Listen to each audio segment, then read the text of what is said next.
Casual Cinecast, powered by Cinelinx. My name is Chris. My name is Justin. And my name is Mike.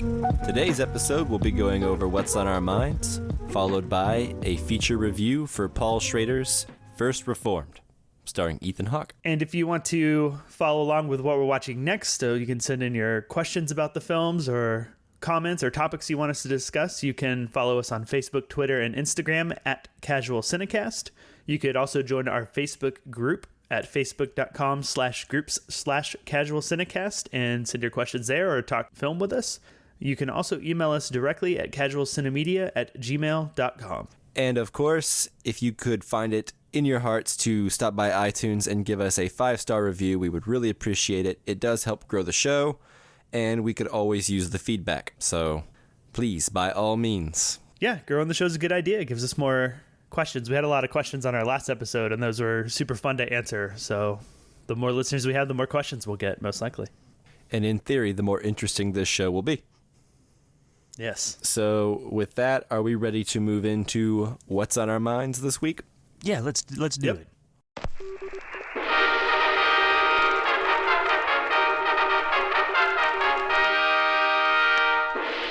All right, Chris, what's on your mind? After I finished Westworld, there was a hole in my TV watching habits, and luckily Preacher came on the same day it went off the air, so I got to start Preacher up, the third season of it. I'm really excited about the third season. If you guys don't know, Preacher is a TV show based on a comic book. It's starring Dominic Cooper as the Preacher, Joseph Gilgun as a vampire that hangs around the Preacher, and Ruth Negga as the Preacher's estranged ex-girlfriend. And it's produced by Seth Rogen and Evan Goldberg, so it has that... I was about to ask, yeah. It definitely has that, their sense of humor. It's really appropriate that we're actually talking about First Reformed today, and I bring up the Preacher because I think they actually have a lot of the same issues that they're dealing with, but they just deal with it in a very different way. And it's interesting to kind of see those themes played out in different ways, right? But Preacher's just this dark, buddy, comedy action show. It's kind of like, imagine if you crossed Deadwood with The Leftovers. I think that you would get Preacher, and I really recommend that you guys catch up if you haven't yet. Have either one of you guys seen it yet? No, I haven't. I barely knew what it was about. I've only seen the first episode. Yeah, I like the first season. The first season's not the strongest one, but the second season... It rarely is. Yeah, the second season kind of starts picking up, but there are things in the first season that I really like. I like the cast, and I like Seth Rogen and Evan Goldberg. Is that his name? Mm-hmm. Yeah. There's two characters that kind of sell me on it, and will kind of like tell you what the TV show's about or what it's like. And I think there's minor spoilers in the next 30 seconds. So if you guys don't want to hear any spoilers, and just minor spoilers, if you don't want to hear those, skip ahead 30 seconds. But there is a character named Arseface who goes to purgatory and meets Hitler. And Hitler is actually a decent guy in purgatory, or so we think. And that's that kind of humor that is this dark humor that is really, really great and really surprising oftentimes. You may have said this already, but what network does it come on? I didn't. It actually comes on AMC. Okay. Oh, yikes. AMC doesn't take very good care of their TV shows. Yeah, I would tend to agree with that, but whatever's happening here, it keeps getting better, I think, as we go along. Is there a place I can catch up on it? Like, is it all on Netflix like other AMC shows are? I believe it is on Netflix. Don't take me at 100% on that, but I do believe that it's on Netflix. Okay. Or at least Amazon Prime, if you have that. Ooh, I don't. I'll get your information later or something. Yeah, we'll exchange digits. Mm-hmm. All right, yeah, so that's what's been on my mind. And Mike, what's been on your mind? Yeah, so this week I watched a documentary called Mistaken for Strangers. And this is actually about the band The National. Oh. You sound like you were going to say something. Is it not what you thought it was? Yeah, I thought it was a different movie. Do you think it was Strangers 2, Chris? Strangers... No, I actually thought it was about these triplets that get separated at birth. But That's what Strangers 2 is about. Is it? Maybe. Anyways. So the movie I watched is called Mistaken for Strangers. It is a documentary, and it follows the band The National, but it's not really so much about the band The National so much as it is about the lead singer and his brother. And so the person filming the documentary is the brother of the lead singer, and his life isn't going as successfully as his brother's, who is the singer of a semi-popular indie band, right? Who has achieved moderate success, at least, I guess that could be stated. Yeah, they had a song They're in not necessarily a few movies that I've seen, so that's some level of success. Several songs in several movies, and you've probably heard one of them or so. So anyway, it doesn't so much follow the band. There are performances from the band, and all the band members do make an appearance in the documentary, but it's mostly about the brother, who is the roadie of the National, joining the band on tour, and then his personality doesn't necessarily mesh with all the members of the band, right? He's more of like a heavy metal type guy and has never been in a band, and it seems like, the singer of the National is doing his brother a favor by getting him this gig, And so a lot of it has to do with the dynamic between brothers. And in doing that, I think it becomes a lot more interesting than just a normal rock documentary that just follows a band around on tour, It becomes something else. It becomes about family and looking out for one another and being an artist and trying to find your voice when you're not sure what your calling is, and having people believe in you and give you a chance. And it's really touching. I think it's actually a really, really good documentary. If you're not a fan of The National, it doesn't matter. It's, it's only an hour and 20 minutes. And it's very, very moving movie, I think. It's not great, but it's a nice short sit. Yeah. Have either of you guys heard of this movie at all? No, not at all. Yeah. I know Chris hasn't. No. Yeah. As a heavy metal guy, does the brother like The National? Does it seem like he likes the band? It seems like, I don't know if he has an opinion one way or the other. I think he's impressed by his brother's level of success and just being around a famous band. But he does comment often that, they're not as exciting of a band as he wishes they were. Like, they don't get into mischief on tour, or it's all pretty tame. Right. They just kind of hang out and sip wine and talk. And, that's what I imagine the National doing. Yeah, that's what I imagine the National doing too. And I can't imagine what he thought he was getting into, but it is addressed. Right. It sounds like as if Johnny Rotten had a successful brother and he went on tour with him. Kinda. He's not quite that bad. He's a pretty tame guy, at least in the documentary. He seems kind of like a mess up, in his early 30s, maybe late 20s, who's just trying to find himself. And I don't know. I think it's an easy watch. I think it's sweet. Awesome. Let's put it Where that did you way. watch it at? It's on Amazon Prime. So you can go ahead and just watch it on Amazon Prime if you have the membership there. Dang. All right. I could just... I know. You need to get on that, man. I could just rent it from Amazon. I do that from time to time. Pay for movies. It's wild. It's nice and short, and it kind of gives you a different point of view on a band that maybe you thought you weren't that interested in. I don't know. Yeah, for sure. I love a good band doc, so I'm interested in it, regardless of whether I like especially the band one with a spin not, on it. That's true. I've watched a few band documentaries where I'm not a fan of the band at all. I know one you watched with me because I made you. It's true. But I enjoyed it. That's the thing. I enjoyed a good band documentary. Awesome. So anyways, that's Mistaken for Strangers. Came out in 2013, It has Obama in it, in case you want to look back at a simpler time. Relive some people's glory days, I guess. At least less stressful days. Yeah. Anyway, and the next movie that I wanted to talk about was a French movie, an erotic thriller, which is maybe my least favorite genre, and it's called French The erotic Double thrillers? Lover. Well, just erotic thrillers in general. Okay. Yeah. I was thinking maybe a French one could be a little better than the average poor American erotic thriller. Yeah, they might have a unique take on it. Yeah, maybe. So I watched a movie called The Double Lover, and it is directed by Francois Ozon. I am probably not saying that correctly, but it stars, oh my God, Marine Vogt and Jeremy Renner, which is not Jeremy Renner, and an older Jacqueline Bisset. I just imagine Jeremy Renner in like a French mustache pretending to be a French actor. I thought that was... Yeah. If he spoke French, he could be pretty similar to the guy who plays in this.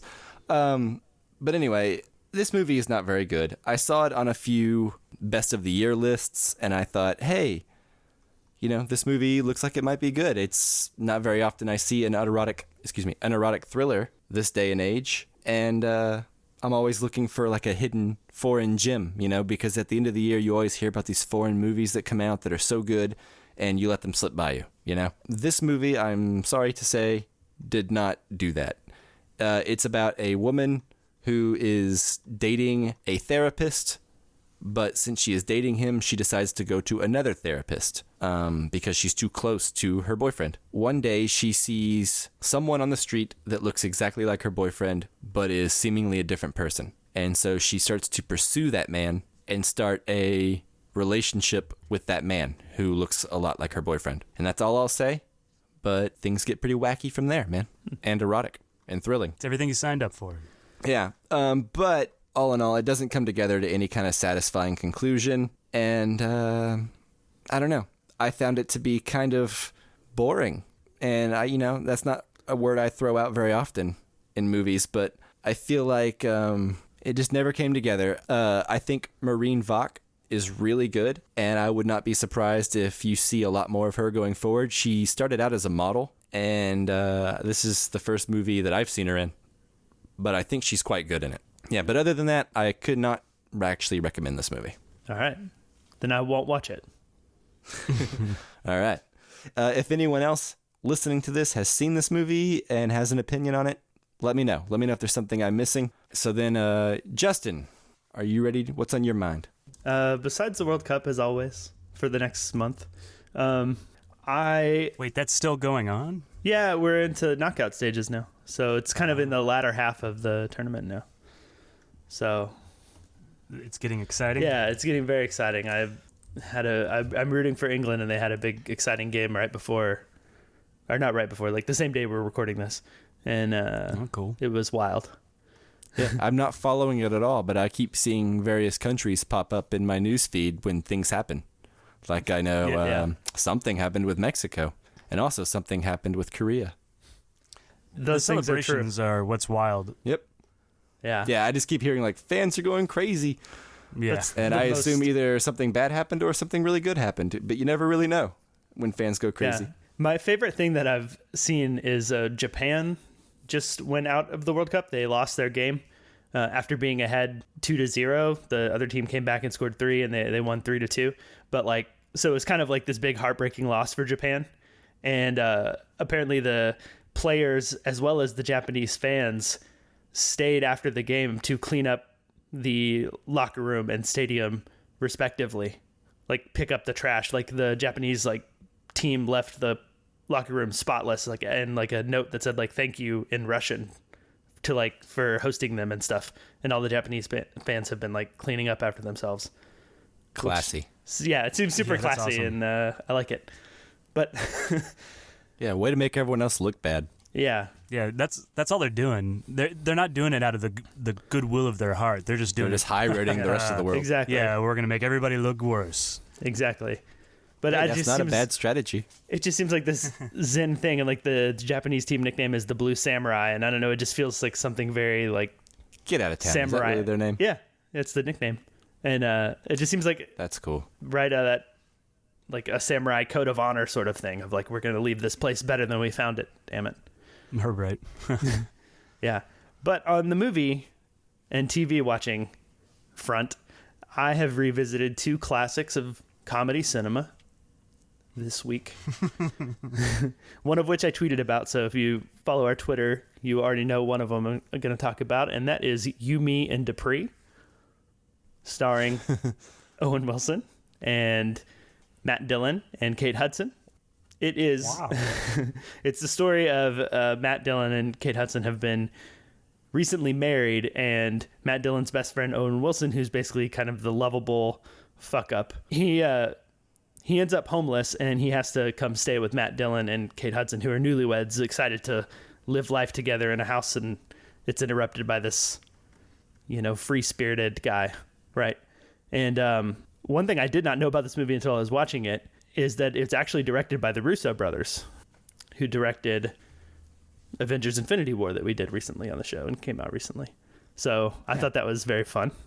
And many episodes of Arrested Development. Yeah. So... And Community. That's true. But yeah, so I remember this movie being good. I just wanted to kind of revisit it because I hadn't seen it in forever, probably 12 years or so. And is it good? It is. I really enjoyed it.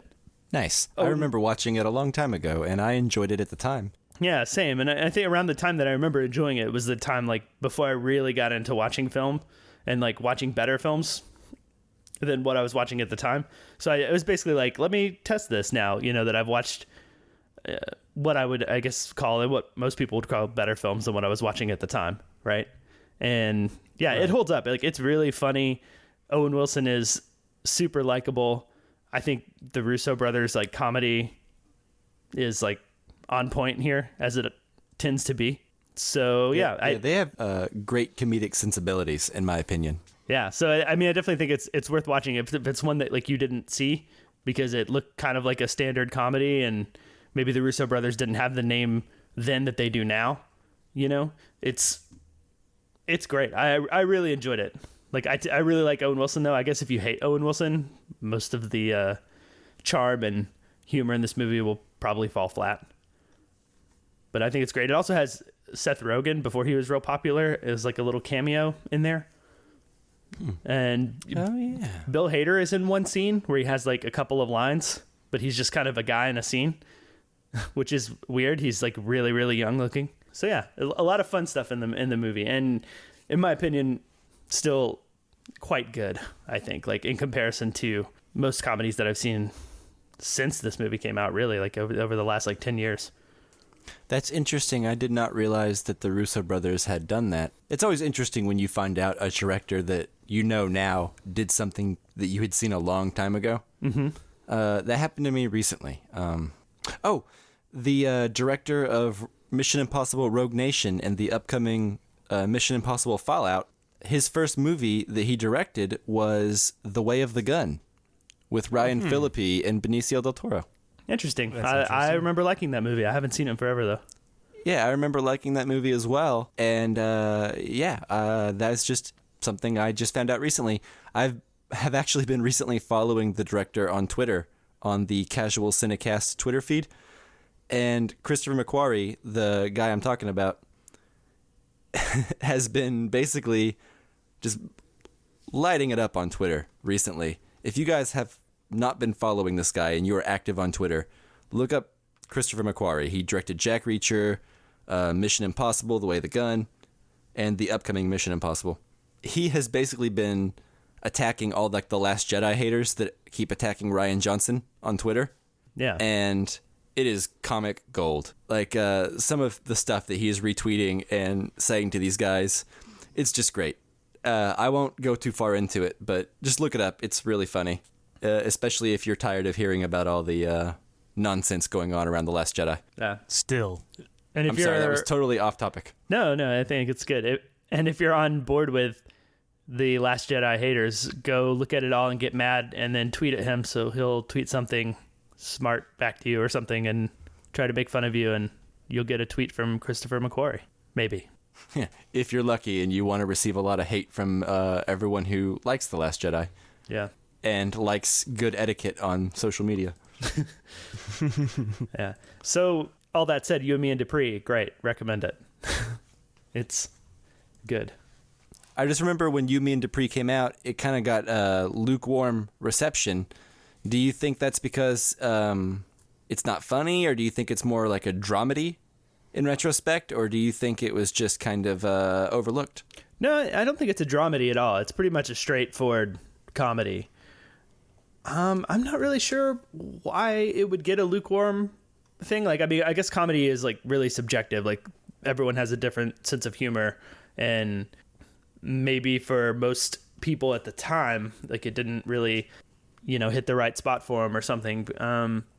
For me, it works. Like, I think all the comedy is pretty much hits and very few misses. There may be a couple in there. I don't remember any off the top of my head, but there's a lot of really good jokes in it. There's a lot of really good bits that come out of Michael Douglas, who I don't think I've mentioned yet, but he's in the film. He is Kate Hudson's dad and hates Matt Dillon, but I don't remember him in that movie at all. Yeah, he's got some really good stuff that he adds in there, and there's some pretty funny stuff that happens with him like later in the movie. I can't get into it without spoiling it, but it's worth it if you want to see Michael Douglas do something kind of comedic, which I don't think you see too often. No. I actually just recently rewatched The Ghost in the Darkness, and he's not funny in that at all. Yeah, that's not hilarious not funny. movie. Yeah. Nope. Okay. It's a lot like, that's a sequel to The Ghost of Mr. Chicken, right? Yep. It's where they go to Africa and then lions kill Don Knotts. Oh, no. That's sad. Well, it's just sad. That's not funny. Yeah. That was the opposite of what I thought. Yeah. Cool. Well, so other than You, Me, and Dupree, I checked out another film, and that was 1995's Houseguest, starring Sinbad and Phil Hartman. I miss Phil Hartman.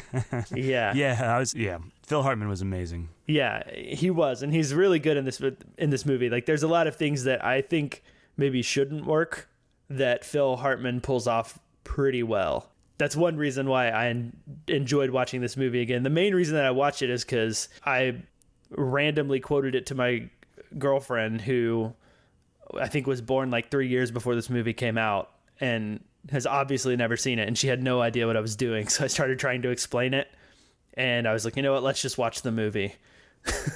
I haven't seen it since probably the late 90s, because I used to watch this film a lot. So we started watching it. It's about Sinbad, and he obviously not playing himself, but he owes money to some mobsters, and he has one day to give him $50,000. He tries to run away. He goes to the airport, and he runs across Phil Hartman and his family, who are waiting to pick up Phil Hartman's friend from like summer camp when they were kids, and they haven't seen each other in like 25 years, but they're getting together for Memorial Day weekend. And Sinbad overhears Phil Hartman say, all I know is that he is black. So Sinbad pretends to be that friend, and then he goes to their house, and Sinbad's a poor black guy, and Phil Hartman is a rich white family in like an affluent small town in Pennsylvania. So hilarity ensues from there. Yeah, I was supposed to say comedy abound. Yes, but so I used to love this movie. Like, I would watch it like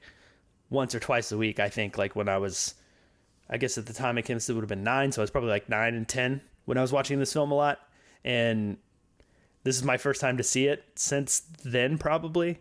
And I still really enjoyed it. It has this like charm that like mid-90s sort of family-ish comedies had, like it falls in that same category as like Blank Check and The Mighty Ducks and Rookie of the Year, like that sort of family comedy film. And I think it's all working. And I think what works in it is Sinbad. I think he's like really, really good in this.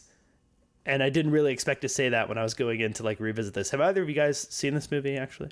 Yeah, a long time ago. No, actually, I don't think I have seen this one. So yeah, I really enjoyed this movie. I think there's a lot of nostalgic factors in it for me that make me enjoy it, but my girlfriend also really enjoyed it too, and she had not seen this movie. She had no like nostalgia connection to it at all. So it might be worth watching. It might be a little like lesser known, lesser talked about gem from the mid 90s. It might not be. It might just be me and my girlfriend and our love of comedies, and like even bad ones we still kind of like sometimes. I've heard it mentioned before in conversations about like 90s movies like that, Yeah. I think probably anyone who wasn't a child in the 90s might not be able to get there, but I haven't seen the movie, so I don't know.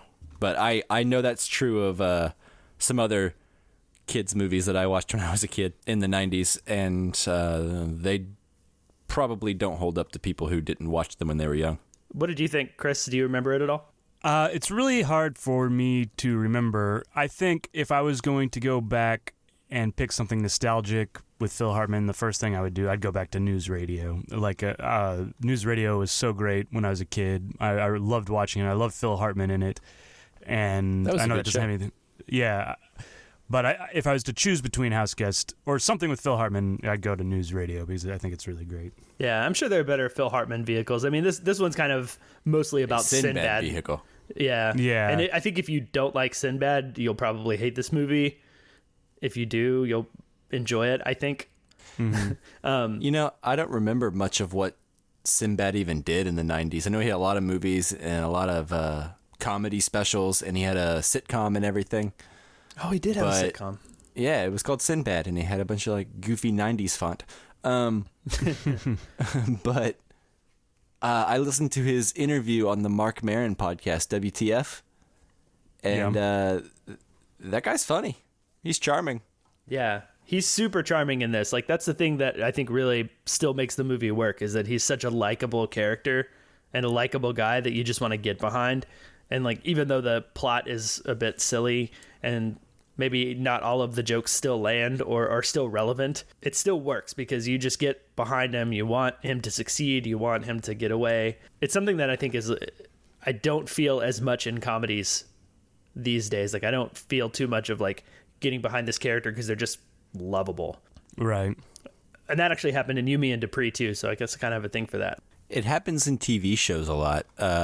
Like Parks and Recreation kind of feels that way to me. Yeah, like Chris Pratt's character. Yeah, or just everyone in that show. Right. Just seems like there's not really ever any conflict between the characters that feels super dramatic. It's always like happy people being nice to one another for the most part, and when they're not nice, it's all in good fun. Yeah. Same goes for Brooklyn Nine-Nine, which I actually think is from the same creator. But it's just, they're lovable people, and you like to get behind them. Yeah. Yeah, so there's something to be said for that kind of comedy, I think. You're right, it's not so prevalent in movies anymore, at least not ones that I'm aware of. Well, I think like the lead character thing became about being like crass and like really improv-y and like doing pop culture references or, saying like really random things kind of became like what made like a leading man in comedies for a while. I feel like, improv and being super self-referential and like meta in your jokes, like always having to kind of be ahead of the audience. Yeah. I guess like maybe I'm a little bit dated in terms of comedy by a few years, but like I think of like Danny McBride becoming really popular for a bit there, and like his whole humor based around being like sort of sporadically crass and obnoxious. Yeah, I mean, that makes sense. I think Judd Apatow type comedies kind of gave the rise to that. Yeah. Around the time that You Mean Dupree came out, which is maybe why it didn't do so well. Maybe so. I think we might have figured it out. Yeah, the comedy was changing. Yeah. Because that's about the time 40-Year-Old Virgin hit big, right? And that was a huge hit. And like all the Will Ferrell comedies like Talladega Nights and stuff. Yeah, and Anchorman and Knocked Up. Yeah. Super bad. That's about so maybe, there's something to that. Yeah, and I sound maybe like I'm hating on that stuff, but I do like most of those films we just named. So it's not like I hate them. It's just, there's just something unique about this and like You, Me, and Dupree. And the one other thing that I do want to say about Houseguest is something my girlfriend pointed out that I wasn't even thinking about, but for a mid-90s movie, the wife in the family, like Phil Hartman's wife in the movie, is actually the workaholic who's not at home enough to like spend time with the kids and the family and is like struggling to balance work and home life. And I feel like that's a little bit flipped from what I would expect from a mid-90s movie. Yeah, so what you're saying is Houseguest is actually like a really strong feminist movie and should be at the forefront of like this Me Too conversation going on, right? I don't know that I'd go that far, but it is interesting to go to the mid-90s and see a film doing something like this that you maybe don't even still see that often. Yeah, exactly. Yeah. I agree. That's actually, I was being silly just then, but Sure. I agree. That's actually a pretty pretty admirable thing. Yeah. Yeah, flipping the stereotypes. And without giving anything away, the other last thing I want to say is this movie will really make you want McDonald's. And that's all I'll say. If you've seen it, you'll know what I'm saying. If you haven't, go watch it, and then you'll know what I'm saying, and then you'll eat McDonald's. So maybe don't see it. If you're on a diet, don't watch Houseguest. No, not at all. All right, so that does it for me. So are you guys ready to move on into First Reformed? Oh, yes, I am. Let me change that again. Nope, we're sticking with that one. I am ready to move on as well, Justin. Locking it in. I hate both of you. I've decided to keep a journal to set down all my thoughts and the simple events of my day. I will keep this diary for 1 year, and at the end of that time, it will be destroyed.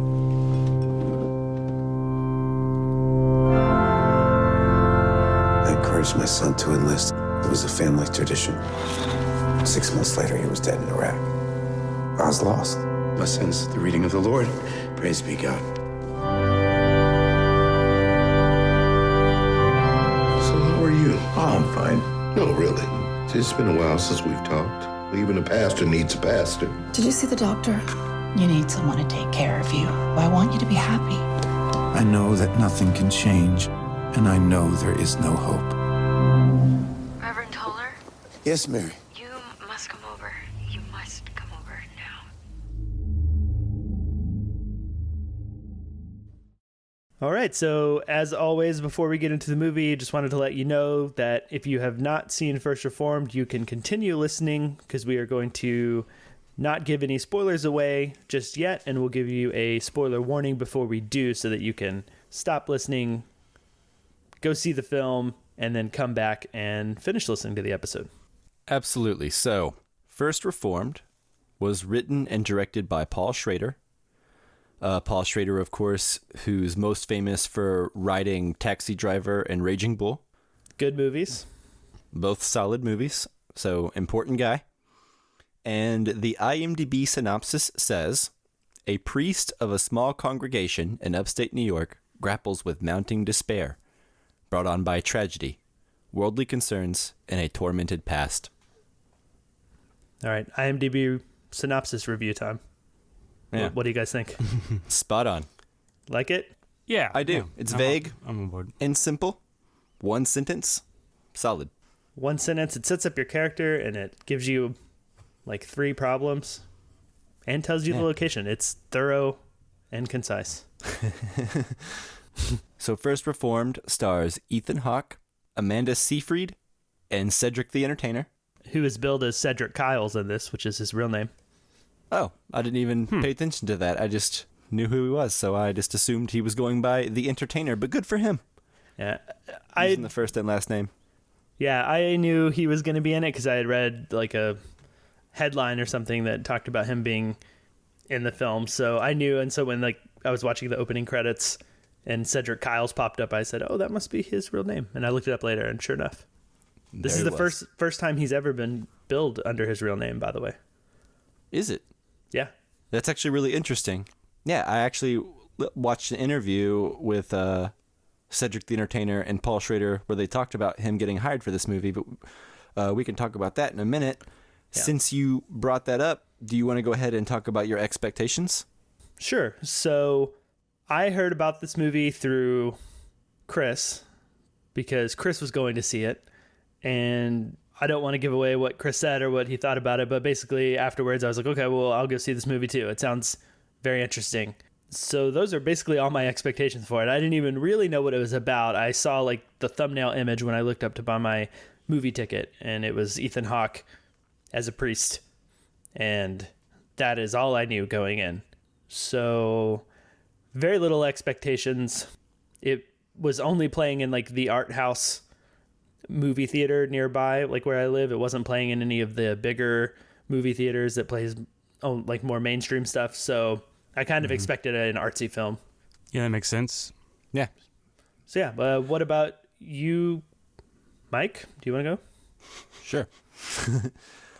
So all I knew was the poster, as well as the word of mouth. I avoided all the trailers, so I only really knew it based on reputation. I had heard it was similar to Taxi Driver, but I didn't know in what way. So really, yeah, I just knew Paul Schrader, Ethan Hawke, in the poster, which means I guess I knew he was a priest. And also that there was a fire running through his face on the poster. So I wasn't sure if that was going to play into the movie or not. Yeah. What about you, Chris? Yeah, my expectations are right there with you guys. I'd heard a little bit about it. I knew that I was interested in watching it, because of the director and actor, and just to check it out. And I had heard that it was pretty good. But other than that, I didn't have a lot of expectations. I hadn't seen the trailer, and I think I was better off for it going into the movie. And yeah, absolutely. Yeah. I still haven't seen the trailer, but I can't imagine the trailer would prepare you better for the movie or anything like that, Well, I watched the trailer preparing for this episode just to catch up because it's been a while since I've actually seen the movie. Mm-hmm. And I'm so glad I did not see the trailer before going into the movie because I was able to let the movie just completely happen, Yeah. And I had no idea where it was going. So if you haven't seen the trailer and you're on the fence about this movie, I would say don't. Don't watch the trailer? Yeah, don't watch the trailer. Is that kind of where we come down in general on trailers, is kind of avoid them? Sure, usually, but then again, some trailers themselves are just, great. Like I remember... Right. Do you remember the trailers for The Revenant when it came out? Like back in 2014, I guess, is when we started seeing these trailers. Like, the trailer was nuts, and it made people so much more hyped on that movie than they would have been otherwise. Yeah, I agree. So I think it depends on the movie and the tone you're trying to get across. Yeah. Cool. Yeah, I basically agree with that. I think it depends. I'd say probably 95 times out of 100 don't watch the trailer. But every now and then I think there's a trailer that's worth watching, as a trailer, as the art form of a trailer, Yeah. I think trailers that are more about mood are usually my favorite, Yeah, that makes sense. Where they don't have to tell you what's going to happen in the movie. They can just tell you what the mood is going to be. Like if I what feel the movie's going to feel like. Exactly. Like if I feel like I'm seeing stuff from late act 2 in a trailer, I'm not happy. Mm-hmm. Yeah. Yeah. Which, not to get too tangential, if that's a word, on it, but I remember dealing with my movie, I was cutting a trailer for it, and I had a guy that was trying to sell the film to some distributors, and he was asking for all these specifics on a trailer, and he kept coming back to me every time I'd send him a new edit of this trailer and saying, asking me to put something in the film that was from later in the film, and it kept getting oh, put this in, and the things kept getting from later and later and later, so by the end, some of the stuff that happens in the last 15 minutes of the movie he wanted to be in the trailer. And I was like, well, there's no one's going to want to see the movie then because you're giving the whole thing away. So I think it's something that happens, right? With trailers, I feel like there's all this pressure of you got to hook people. And sometimes the biggest hook of your movie, in theory, would be when the problems are at their greatest, right? Mm-hmm. Which would be towards the end of the movie. So it's an interesting thing that happens. Yeah, that is interesting. Yeah, I mean, it makes sense. And you can't really blame them for wanting to give audiences an idea of what they're in for. Yeah. But, if you can avoid it, and if you're sold on movies just based on the talent around them and the word of mouth, I would say just avoid it if you can. Yeah. But anyway, do we want to move into overall thoughts on the movie? Yeah. Yeah, let's do it. Okay. So let's do the same order. Justin, you want to go first? Yeah, for sure. So I'll keep it short and brief because I think the most interesting conversations are going to come of talking specifics about this movie. So just very generally, it's been a couple weeks since I saw the film, so it's had a lot of time to sit in my head and kind of resonate.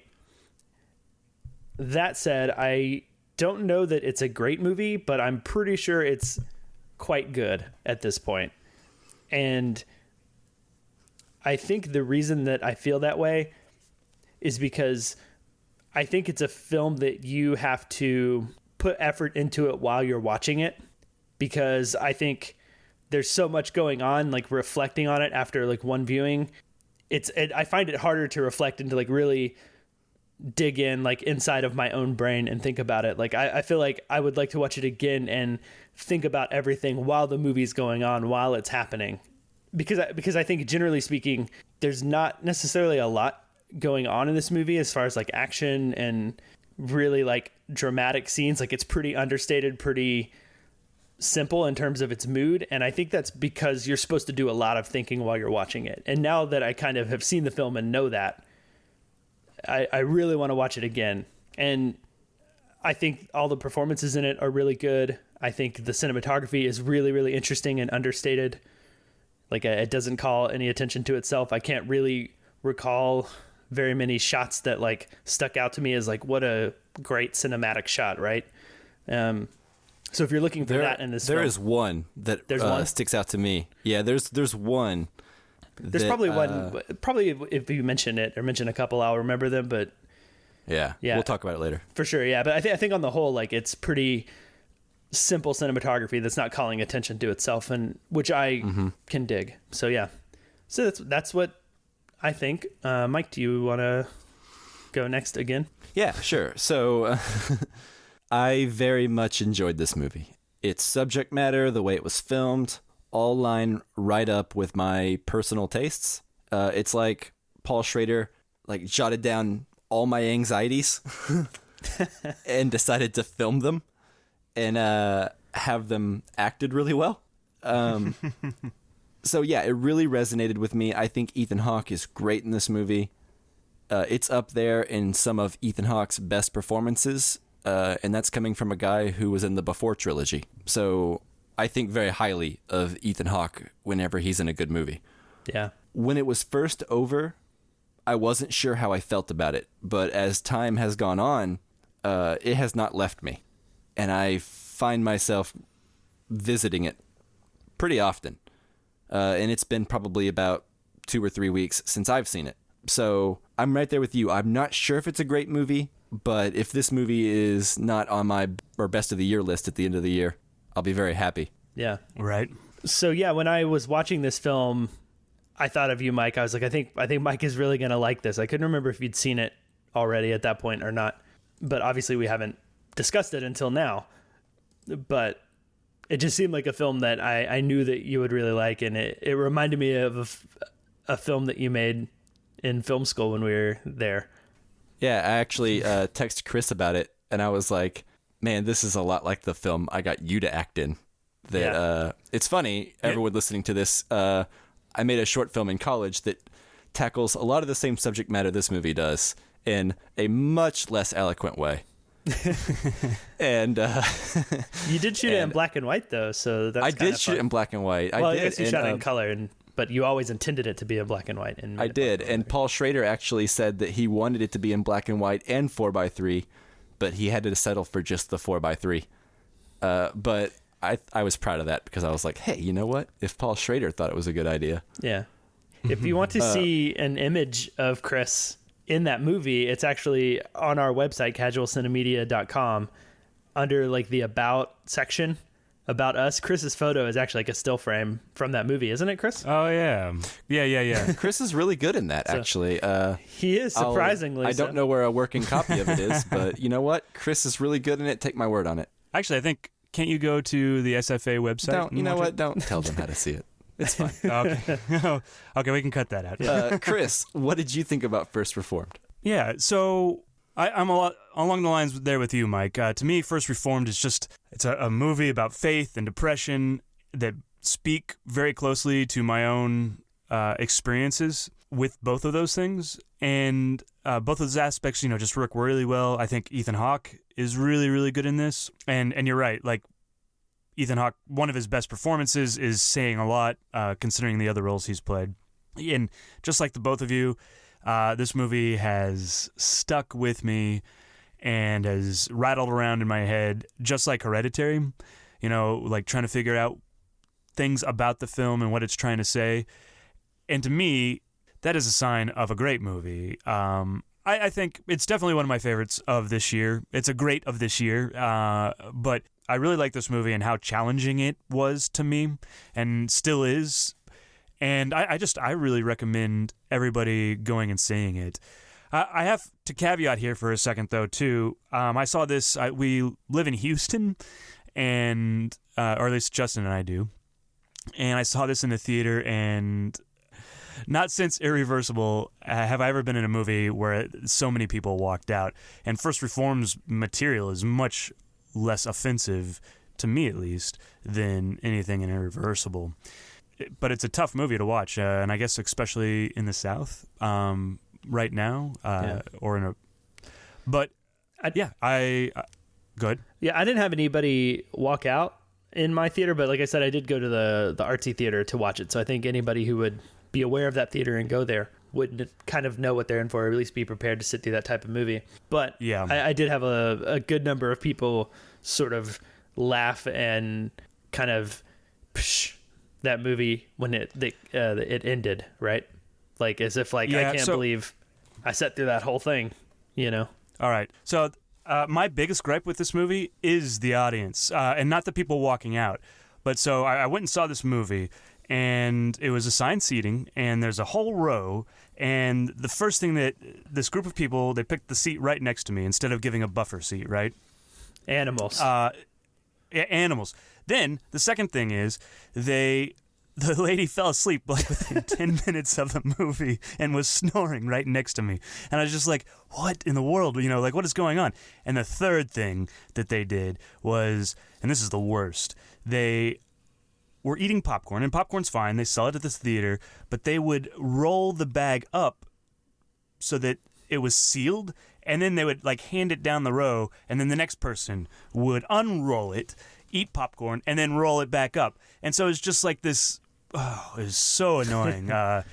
It's just the worst. And then at the very end, this lady that had slept through a good portion of the movie was like, "What? That's all?" And it was like this, and we'll get into it later. But it was at this moment where things are quiet and you're supposed to be. She sounds like an evil bird. Yeah, she is an evil bird. She sounds like the mother on the other end. She sounds like the mother on the other end of the phone in A Christmas Story who finds out her son swears. Like, what? Yeah. That's all that's left of this movie? Yeah, anyways. But anyways, and so that was that last bit. I was like, you slept through the movie. And so when they started doing that, because it's the last part of the movie where it's just supposed to be you alone with your thoughts about the movie, right? And I was just so angry and upset that I was just like, shh. And it was way too late anyways. The movie was over, but I just wanted to give them a because I'd been waiting to do that the whole thing. I would have done that right when she started snoring next to me. I'd have been like, excuse you. Anyways, so I had a really bad experience, and I didn't necessarily want to get into it, but I felt like it was necessary. I will say, immediately after this movie, I had gone with a friend, and him and I went and just got coffee and sat and talked about this movie for an hour afterwards. You know, and that's really the power of this movie. Whether you like it or not, that the two of us sat there and talked about it and dissected it and enjoyed it much more, right? And went into the depths of it. So that's why this movie is great. Yeah. So why do you guys think that the audience reactions are kind of like they are? I guess, Mike, you didn't say anything about your audience. I don't know how it was, but at least for me and Chris, I think we had those people that kind of had a negative reaction, much like Hereditary had a negative reaction, like audibly in the theater towards the end of the movie or when it was over. So for, I guess, anybody listening who hasn't seen the film or whatever, like, what do you think it is about the movie that might be causing that? Well, I'll go ahead and go first. My audience was pretty sparse. It was only my girlfriend, my friend Alex, and myself, and then a couple other people like on the other side of the theater. So I didn't really hear anybody, or I don't really know what their reaction was to the movie. But my audience for Hereditary was pretty terrible, and I've heard of the audiences being terrible for First Reformed as well. And I think it has something to do with we are served in the mainstream such safe, bland stuff, and have been for the past 10, 15, 20 plus years, that when challenging movies come out, they seem silly because it almost seems like, or not to me, but like to these people, right, who are laughing. I think it seems silly to them because it seems like a movie like this that is purposely challenging, right? Like this movie wants you to work to appreciate it. And us who are movie nerds and, we like films from the Criterion Collection and we like films that we have to read subtitles for, These are things that we relish in a movie, and when they come along, we love it. But to people who don't know that these kinds of movies even happen, I think when they see them, there is a element of discomfort and unfamiliarity to it. You know what I mean? Right. So it's just kind of like, what is this nonsense? This is silly. Yeah. I think my crowd specifically, I saw it Sunday early afternoon. I think it's expectations, right? You go into a movie with certain expectations, maybe not knowing exactly what the movie's about. Maybe you hear it's called First Reformed, about a priest, and you go expecting God's Not Dead 3. What is the name of it? Yeah, God's Not Dead 3, or you're expecting something different, and you get this. That's why I had so many people walk out of my theaters, because they were expecting something completely different. And I don't blame them, I do. I think if they had well, okay, hang on. I think if they had sat through it and allowed themselves to be challenged, they might have found something special. But sometimes when your expectations are different than what you're actually getting, I think it's, and maybe they hadn't paid attention before they went into the movie. But that's just my kind of thinking on the movie. And the same thing goes for Hereditary, too. Expectation versus reality. Yeah, and I think it's the idea that they're expecting a mainstream movie, and mainstream movies just don't feel like this. This feels very much like a movie that, would have fit in right at home in like the 70s and, in Europe. Yeah, I would say, like 60s. I would even say 60s, like Europe. Yeah, like it seems like something in the vein of Bergman almost, versus what audiences are used to. So I think when they come across a movie like this, they're just confused. And I think laughter is like a go-to reaction for what you don't understand, what you're confused by, or, I don't know. Who knows? Yeah. Let me ask you guys this. If this were a shorter movie, and instead of being a movie, it was an episode of something like Black Mirror, and, it came out as part of Black Mirror on Netflix, do you think people who randomly came across it or who were watching Black Mirror would be more inclined to be interested in it or like it? And the reason I ask is because I feel like the stuff that's a bit more like this, or the stuff that's a bit more challenging, are like the TV shows now, and people seem to be really into challenging TV shows that require a lot from you. But when it comes to going to see a movie in a theater on the big screen, I think you're right. They're a little less open to that, to being challenged in the theater. So what I would say, and my immediate thought, it goes to Westworld, because I think there's a lot of really deep stuff in Westworld. But I also think that they give you enough action and tantalizing stuff that it serves both purposes, right? So we can watch Westworld and love the action, but we really love the deeper thoughts, like what makes us human, stuff like that. Whereas you can watch it and just have a good time with it and watch the action and stuff like that. So I think a lot of the TV shows serve both purposes. Although Black Mirror does oftentimes, I think there's enough those sci-fi weirdness in those to keep you attached, and I don't think that that's here in First Reformed. Well, maybe not the sci-fi weirdness, but like it's kind of an offbeat thing with some different elements to it than you would expect, I think, or different things that happen in it, right? And right, like if the same idea and the same story and the same elements that were attached to were disguised in the form of an IP that people were already into, would they be more accepting of it? Yeah, that and just like the avenue that it's being presented to them in. Like I think people are more used to this sort of stuff that's going to make them think or challenge them more from TV now. Whereas like going to the theater is almost like, I'm going to the theater, I should shut my brain off. and see something that's a spectacle. There's something to that for mainstream audiences, but these A24 titles like A Ghost Story, First Reformed, Hereditary, they are finding an audience, and they're getting a lot of acclaim amongst people that review movies and follow movies.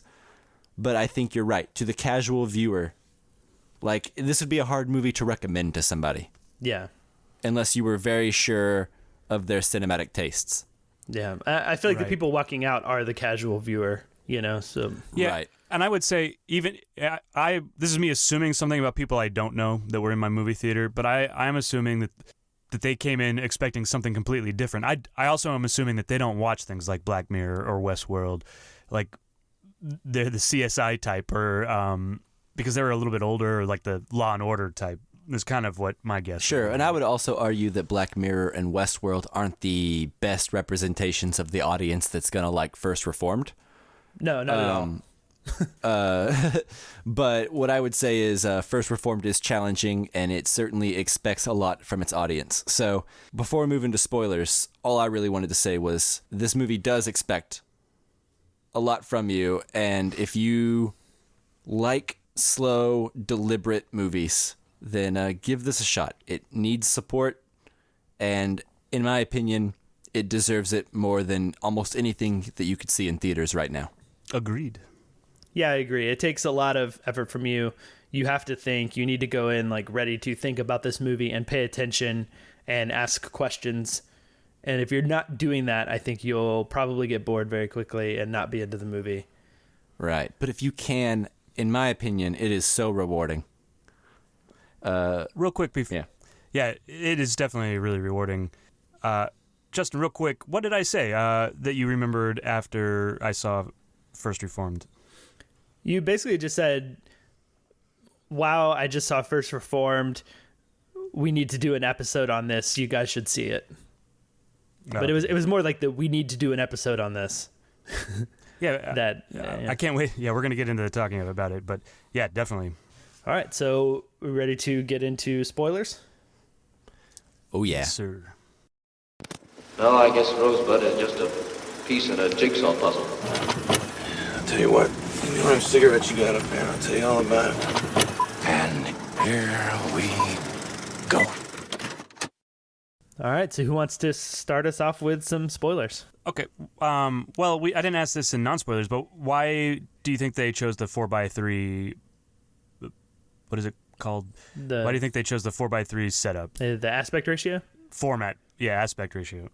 I mean, from what I've read in interviews and things with Paul Schrader, he's basically said that he's very influenced by Bergman and Robert Bresson, who are all these European directors from the 60s and 50s, and I guess some of them even later than that. But those films were all... generally speaking, in the Academy format, some of those directors like bigger films, right?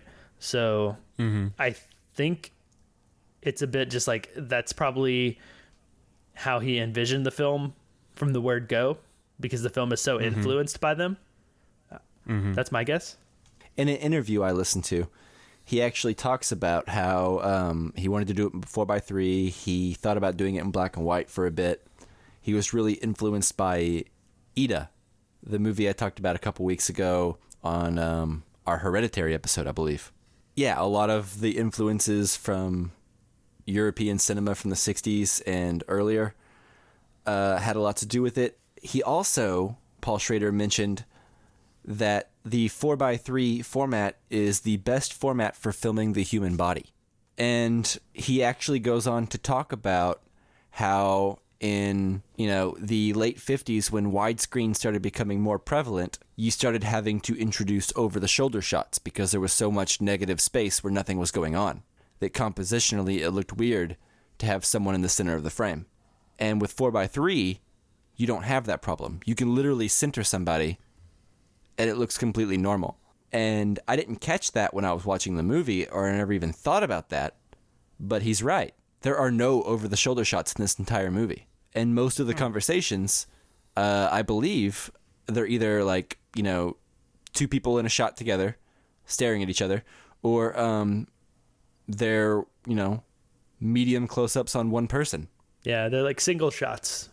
Yeah, and it doesn't feel that way at all. It doesn't feel boring when you're watching it, but I think that's the 4:3 format. If this had been widescreen and there had been no over-the-shoulder shots, we probably would have noticed immediately. Yeah, well, I mean, widescreen came around like during the age of like the Western and whatnot. Mid-50s, mid to late 50s. Yeah, I think it was, as much about showing off your landscape and your set and stuff. So I mean, that makes sense to me that like it pulls away from the body, right, or the characters. Yeah, this is a very personal movie, so it makes sense that he'd want to keep it very tight on Pastor Toller, right? That's his name. You keep the focus on the characters as opposed to the scenery and the landscape and the surroundings. Because, I mean, I guess I'm reading here in the wonderful IMDb synopsis that it took place in upstate New York. But until I read that again, I don't know that I could have told you where the movie actually took place. Yeah, I could have. They talk about that a little bit in the movie, I remember. I mean, yeah, I think like they do, but like as time goes on, like it doesn't stick in your head. Like, right. Other movies, like Manhattan, right. You know where that takes place. Yeah, exactly. Anyways. Yeah, so one thing I thought was really interesting about this movie is it's not very often you see Christian extremists depicted in movies or in mainstream media. Usually it's all Muslim all the time, So it was actually interesting seeing the rise of like a Christian extremist that we don't normally get like a psych profile on, Yeah, and kind of a liberal Christian extremist at that too, because most of the time, like if you're a Christian extremist, you live in the South, and you're maybe part of the KKK or something along those lines. But he's lives in the North. Unquote Christian extremist. Yeah. I think the movie really explores the line and how easy it is to cross over into that extremist territory where you go from being okay and interested in what is like the right thing or maybe what feels like the right thing, and like how quickly that becomes doing the wrong thing for the right reasons. Like does that make sense? Right. It's like when you take a noble cause, like protecting the planet you live on, and attach it to your own personal darkness and despair that you don't see a way out of. And all of a sudden that noble cause becomes justification for a lot of that despair, right? And that's when you start mixing into dangerous territory. Yeah. And that's not something you see very often, at least not in Christians in movies, Yeah, to me, the main character, he became depressed, and the climate change is a way that he can focus his depression or allows him to keep being more and more depressed. It's a cycle, right?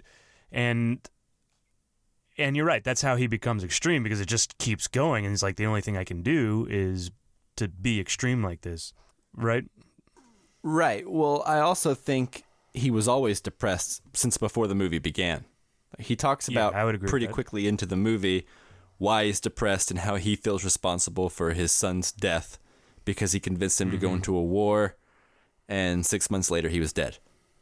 And his marriage broke up, and ever since then, you get the impression that he has been seeking a lifestyle that can keep him secluded from love and personal intimacy. He became a pastor to where his first love would not be other humans. It would always be, a higher power, right? Someone that would never ask anything of him. Or, he would never have to do much and let himself out there in a situation like that, right? And then he meets this guy who embodies a lot of the same despair that he does, but gives it a voice and gives it a platform. And then it's like it starts growing from there. Yeah, I think like it's all set up. I think you're right, because the movie starts with him writing in a journal, and it starts with him starting this journal that he's going to write in for a year, and then he's already been neglecting his health at this point. Yeah, right. And Isn't he writing in the journal because prayer isn't working for him anymore? So he thinks that this is the other way to talk to God, right? Yeah. Or am I misremembering? I think you're right, and I think it's part of like the spiral too, because he just plans on destroying it in a year after he writes in it, and like, why? Why do you write in a journal? I guess like for your own thing, but like if no one's ever going to read it, like it's a bit like sitting in your own head and spinning, which is like the best way to downward spiral in a lot of cases, Yeah, well, wasn't it? Doesn't he do that so that he can say whatever he wants? So he's like, I can say whatever I want in this journal, and I will destroy it so nobody else sees it, and that gives him the freedom to say whatever he wants. True, but he's also not heard, I think, which is, I feel like that's sometimes part of what, talking about things are, and you're right, he can't say these things, so he has to write them in a journal, but he's still not heard, right? Right, so he's not getting help. It may seem like sense. therapy at the time, but in reality, it's just a way to stew in your own poison you're giving yourself. Yeah. Right. And I think you're right, Mike. The guy that he meets, Amanda Seyfried's husband, is sort of the spark that ignites the, I guess, like dry grass. I'm getting kind of metaphorical, but you know what I mean? Like it ignites like the fire in him, right? But like already he was in a place like ready to be lit and, go up in flames. Yeah, exactly. So I think what he did is he found a cause that is noble, and he found things that I think most young people of our generation and younger think about all the time, right? And he takes these causes that we should all be aware of and we should all be conscious of, and he makes it his own personal, vendetta, and he hangs all his hang-ups on that cause, and he gets it's justifiable to be angry about some of the things he's angry about, but it's whenever, like Justin said, whenever you don't get help, and he rejects all the help that comes to him because he feels he doesn't deserve it. And whenever he rejects all that help and he just stews in his own hate, you get this, manifesto journal thing that becomes something evil, Yeah. Let me ask you, so he refuses all help, except for, I think, and maybe she's not even help, but he does attach himself to Amanda Seyfried's character, the widow, let me say it again, the widow of the character that lights the spark in Ethan Hawke. What does she represent in this, and why isn't she help? I mean, I think she is help, in my opinion, at least towards the end of the movie. Yeah, depending on how you see the end of the movie, she could be his salvation. Yeah. Right. I mean, and I think part of what that is the pregnancy, tying in with he lost his son, and there's this new life in her that's eventually going to be a boy. And I think he maybe in some way like attaches to that, like or feels like he cares for her and wants to see things go well for her and like her have this baby, right? Mm-hmm. He's like kind of responsible, so maybe in a sense making up for his son, because like you said, Mike, he feels responsible because he talked his son into joining the army and going to the Iraq War where he died. Right, and I think a lot of why she was able to get through to him whenever a lot of his peers were not, I think has to do with how she sees him. I think a lot of his peers, including the woman that worked somewhere within this big mega church that he had a previous affair with, I think there's a certain amount of pity he feels from them, as well as maybe they know a little bit too much about him. Whereas it seems like Amanda Seyfried's character really looks up to him and really wants his advice and looks to him to fix things for her life and seems to really take an interest in him personally. Whereas it seems like everyone in the mega church is kind of using him to feel better about themselves, whether it be the woman or Cedric, the entertainer's character. I feel like they just want him to do something for them. And Amanda Seyfried wants him to help, but really sees him and really asks him questions. And I think, he sees a surrogate family in her, especially after the husband died and he couldn't save the husband. and he feels like he needs to protect her. Okay. Yeah, that makes sense to me.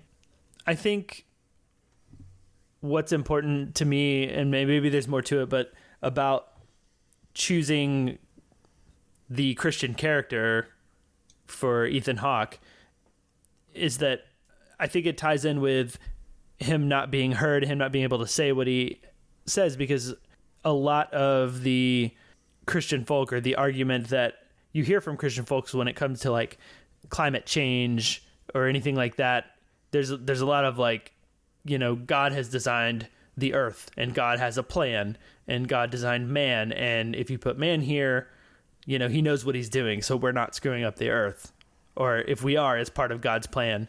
I don't know what more there is to the Christian thing than that in the movie, but it's like, I think I just really like the setting of like using the priest in that way, of like putting him in this position where like he has these strong feelings about climate change, but he is like completely in a world, and like both his job and like, being overseen by the mega church and everything around him is like a place where like he can't talk about it, because he does that funeral ceremony for the husband, which has a lot of requests as like having his ashes at like a toxic waste site, like they're with the dumped Neil right. Young song. Yeah, and like he gets berated kind of immediately for carrying that guy's wishes out, right? Yeah, no, I actually found that to be one of the most fascinating parts of the movie, which is the contradictions and the compromises that a lot of Christian churches have to make today just to exist. Well, right, because the person that's so upset is donating a lot to the church, and he is against climate change. In fact, his company is one of the leading polluters, right? Yeah, exactly. So the church has to kowtow to what he's saying, and or otherwise they're not going to get their money, right? Right, and Cedric the Entertainer's character, I wanted to ask you guys, what you thought about him. The first time I was watching the movie, I was convinced the whole time he was going to be corrupt and wasn't looking out for Ethan Hawke's character. As the movie ended and as time goes on, I look at him more in a sympathetic light, in that he has a job to do and he has a lot of people to employ. And he's got a lot of responsibility on his shoulders to run a mega church of this size. So, contradictions and selling out, so to speak, has to happen from time to time just to exist. Whether or not that's justified or even Christian is a different conversation altogether. But I do like that this movie addresses those things, Right. Actually, one of the things that's really interesting about a large church like that, even when I went to church on a regular basis growing up, there would be lots of people that believe different things that went to the same church, and how can you accept everybody into the church while accepting everybody's different beliefs, right? Does that make sense? So in order for this giant mega church, there's got to be, 100,000 people in all these different churches around here, right? Right. And everybody's going to have different thoughts and different beliefs. And well, that's how you get things like non-denominational churches, right? That's how you get the modern day version of Christianity anyway, which is just that, there's a lot of rules and a lot of excluding going on in religion. How do we water it down to make it the most mainstream thing possible? Basically, like, these mega churches are like Disney buying Star Wars, right? They're going to make it for everybody. Yeah. Right. They're going to try to get everyone in the door to try to get into this religion. So a lot of times you have contradictions and, like oxymorons in the very thing that you're trying to teach. Right, because you're trying to encompass everything as opposed to one set doctrine. Yeah, as time changes and as society changes and grows and people on the whole start to think differently about the world and things going on in it, if you lose those people, eventually you're not going to exist anymore, right? So you have to adapt, mm-hmm. right? Yeah, exactly. Right. So overall, do you guys think that this is critical of Christianity, like the film as a whole? And if so, Or maybe even if not, do you think that's the purpose of using Christianity? I don't think it's critical of Christianity, but it does take certain arguments as fact that have been politicized over the past few years, like global warming, right? So that's not something that's necessarily a Christian thing, but a lot of conservatives are Christian, and a lot of conservatives are still not on board with accepting that global warming is true, right? So while I think that the movie is not very political at all, I think that there are going to be some people that see it as political, even though it's not intended to be. Right. It's kind of like WALL-E. There's a lot of people that hate WALL-E because apparently it gets super political. Right. Yeah, exactly. Like, but you know, if you do this in every movie, then like every kid's movie from the 90s was political, you know? It seems like it was always about the environment. So that's why so many people are upset about The Last Jedi. It just got too darn political. Yeah. Right. And basically, these are just things that, in my opinion, are not political things. These are just things that have been politicized by people who don't know what's going on. I tend to think that this movie isn't necessarily critical of the Christian faith necessarily. I think this movie ties in with Taxi Driver, but maybe not in the way that you think, because I think both Taxi Driver and First Reformed are like semi-autobiographical. I think it's Paul Schrader writing about his anxieties, about his fears, about what he's angry about, and I think that happens in both Taxi Driver and this movie.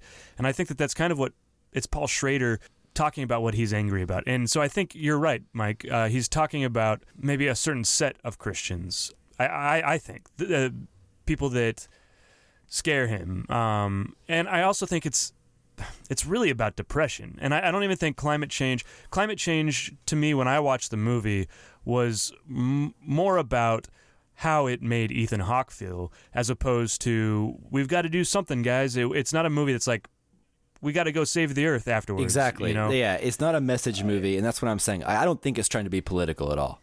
I don't think it's trying to be a criticism on Christianity one way or the other. I think this is... It's how do these things... Yeah, it's about despair and darkness and extremism, and how when you take a cause that is otherwise good and mix it with your own personal darkness, you can create a terrible combination.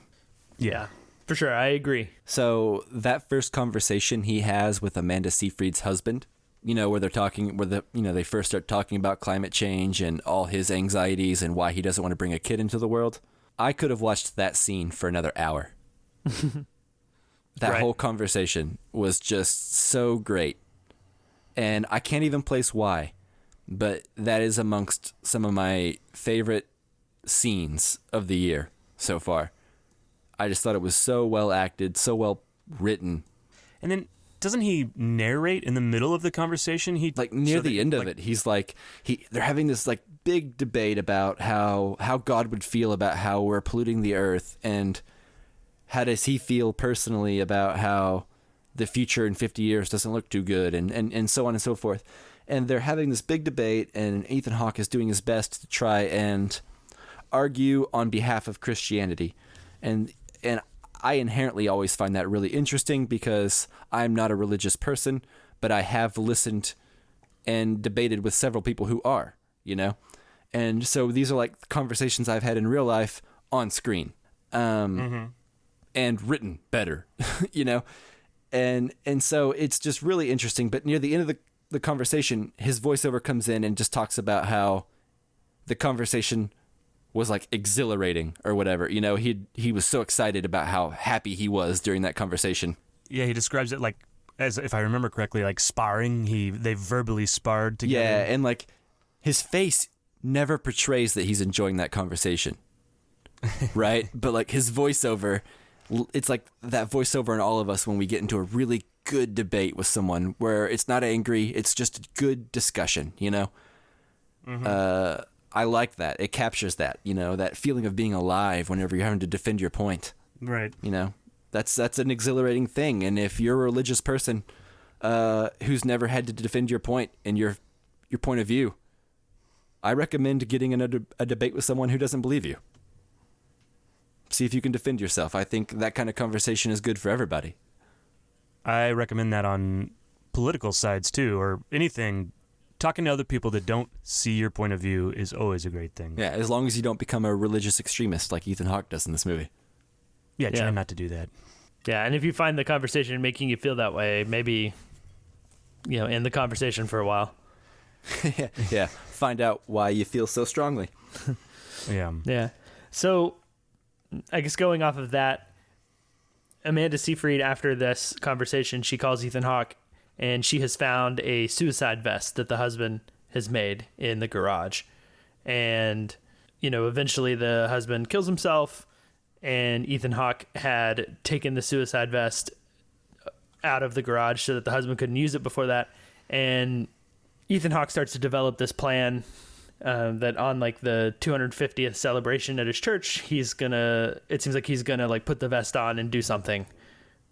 Right. And I mean, I think that's what we're talking about as far as like getting to that extremist point. So do you guys want to move to that, or is there anything like before that you guys want to touch on? There's one scene with Amanda Seyfried and Ethan Hawke that I want to talk about. Oh man, me too. Yeah, I think we all do, and then I think we can move on to that point. Yeah. But the scene is, it's kind of a fully clothed. They lay on top of each other, and then they start floating, and all these images flash behind Ethan Hawke. First of it's of this beautiful nature, just beautiful scenery, the beautiful earth, really, and then all of a sudden it turns to the damage that we're doing to the earth. And I'm interested in hearing what you guys think about this scene, because I liked it. I liked it a lot, and I think it speaks to his depression, that he could be, very close to a girl that he quite likely is in love with, and yet his depression still comes through and ruins the moment. What do you guys think? Well, I think this is one of the scenes that I'm really thinking of when I was talking about, in the non-spoiler section of like, I want to watch this film and I need to actively be thinking about it and asking questions. When I first watch a film, I tend to just let the film play out in front of me.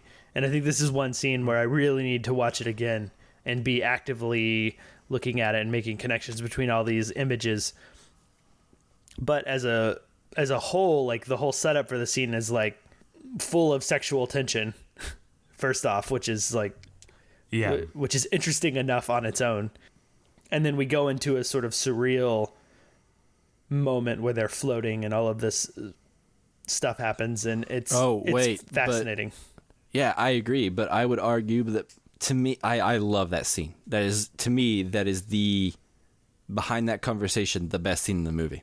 So she comes in, right, and she describes kind of what this habit she used to do with her husband, and then he's like, well, do you want to do that with me? And it's to lay on top of each other with your body's clothed. You're not doing anything sexual per se. Yeah, you're not kissing or anything. But you are making very intimate contact, and you're looking into each other's eyes.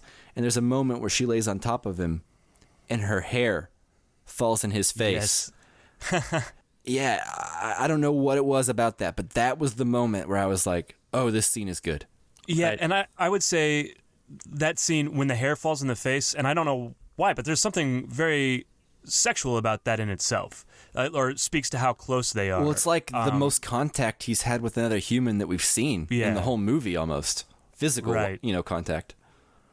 Yeah, I don't know. It's a really good scene, even before it gets crazy. Yeah, and so like they levitate there, and you see all these beautiful shots of mountains, and then it's like tires and sludge and like waste. Yeah, and the music, and he just like buries his face into her shoulder because he just can't stand the darkness that is like ruining this moment with her.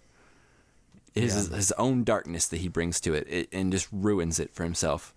Yeah, I loved it. I thought it was great. What do you think? I mean, is it... I call it depression, and I think you call it despair, but I think we're talking about the same thing and how it ruins that moment. Well, it's what we all have, right? But normally, hopefully, knock on wood, we're well balanced. Yeah, that like we can look at these things that are despairing him so much, and we can hopefully worry about these things like, responsible humans should, but that's no way to live your life. Yeah. I have a friend who every time one of these events happens, she really gets, I respect her, and she's very passionate, but every time these events happen, she gets really personally involved in it. And it's kind of scary to me because I'm like, that it kind of affects her emotionally, and seeing that happen and seeing this is interesting. She's obviously not that far, but letting things affect you in a certain way is an interesting thing. And it's oftentimes not the safest, right? Exactly. I mean, like we were mentioning earlier, like Cedric the Entertainer, his character, he's not an evil man. I believe, after having seen the movie and thinking on it, he's a good man who is genuinely doing what he can for Ethan Hawke, but he's not about to jeopardize the entire megachurch, even if the cause is justified. Yeah, there is something to be said about the evil of not doing anything, right? No, absolutely. And I think that this movie addresses that, right? Like the the contradiction of even having something like a mega church that has to put itself in that situation is sort of like a conversation all in itself, right? But they do exist, and that is the world we live in now. And right. And his character, in my opinion, is right to despair about that. Yeah, well, it's all goes back to like the thing we were talking about earlier with like the lines and how you can start on the right path to doing the right thing, but like very quickly that can suddenly become too much. Like you can take it as the thin line between like wanting to reach as many people as possible as a church and then turning into a mega church when you've reached so many people, or feeling a lot of emotion about an event or something like climate change and wanting to do something about it. Like you want to experience that emotion and feel it enough to get fired up to go do something about it. But then there's that point where you're suddenly too extreme about it, and you're thinking of strapping a vest to yourself and blowing yourself up to make a statement about it. It's all about, to me, that's a lot of what the film is about, as well as like depression, is just going too far. Yeah, where is that line, and how you can cross it without even realizing it in some cases. Yeah, that's interesting. Just what? I'm sorry, I don't remember. Did you say what you thought about the scene? Did you like it, the floating scene, or what were your thoughts? Exactly? I love it. Like I'm endlessly fascinated by it, having only seen it once. Okay. I want to watch it again for sure. Yeah, so are we ready to move on to the end, or do we have anything to talk about before that? I think I'm good to move on. Yeah, let's move on. Okay. So this ending. Yeah. So at the end of the movie, this ending that seems to be dividing audiences, you see Ethan Hawke preparing to blow up the entire crowd at this church during the celebration, and he's getting ready, and he sees Amanda Seyfried's character show up to the celebration when he specifically asked her not to, but she wants to see him, so she showed up. And once she does, he immediately starts having second thoughts, and he rips off the vest and he starts covering himself in barbed wire, and then he pours a glass of Drano. Okay, and then that is where Amanda Seyfried's character enters the room. He drops the glass and kisses her very passionately, and the movie ends. Yeah. And he's dressed himself, so he's not just, she can't tell that he's wrapped in barbed wire, because it's, he has a little bit of blood on his he has a little bit of blood on his like white robes, but he's covered himself to where she can't see the barbed wire. Yeah. I'm sure once she presses into him, she knows something's but that's all assuming it's real. So my question is to you guys, is this him dying of Drano poisoning and hallucinating? Is this him going to heaven, or is this real? what is this to you guys? Paul Schrader has gone on record saying that he wanted this movie to feel ambiguous. He does not want to answer it. He doesn't know the ending. And he edited it in such a way to where it's about a 50-50 split when he asks people what they think. So what did you guys think?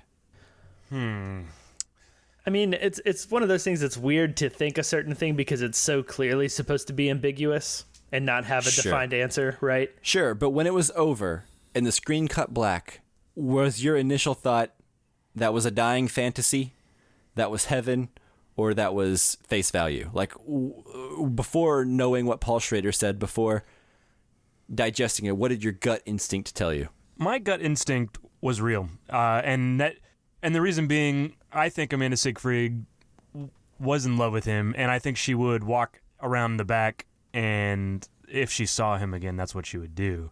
Yeah, I mean, I took it. But now I'm not so sure. I took it at face value, I guess, just in the sense that I wasn't thinking about that sort of potential for the ending, if that makes sense.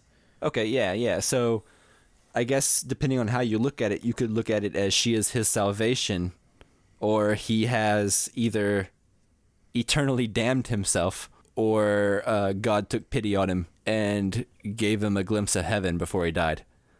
You know, I'm not gonna lie to you. When it was happening, I immediately thought it was not real. From the moment he dropped the Drano, and the camera started moving in such a way that the camera had not moved the entire movie, right? And some of the blood on his white cloak seemed to have disappeared between shots.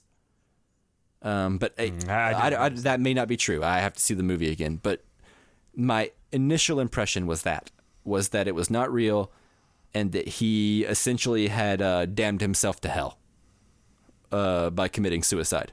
And that God gave him a brief second. Well, I don't know that God gave him that brief second. That's something Paul Schrader mentioned, like that he wants as like a possibility at the end. I took it initially as this is him fantasizing, but in reality, we could cut to him curling up on the ground in the fetal position, hurling his stomach contents onto the floor. From the drain. Right. Looking back on it, I think I like the happier ending better, just because the world is terrible right now, and having somewhat of a silver lining at the end and believing that there is salvation awaiting for us if we can find connection. That's a very happy thought, and it's not very happy the other way. Yeah, I mean, it's not as if he is home free. I think that... No, he's got cancer to deal with. Yeah, and that's kind of what he's been dealing with the whole time that we hadn't really talked with, about how sick he was. And one of my favorite shots is the Pepto-Bismol in the scotch, which I thought was pretty gross. Yeah. Well, I think if you go the happy ending route, I think that barbed wire on the inside of his robes is sort of a physical representation or metaphor of, you know, maybe he's not going to kill himself or blow himself up, and him and Amanda Seyfried are going to do whatever it is they're going to do, be together, whatever, but he still has this stuff on the inside, you know, ripping him apart. Yeah, this rot and this darkness. Both cancer and depression. Yeah, so I don't know that it's totally happy.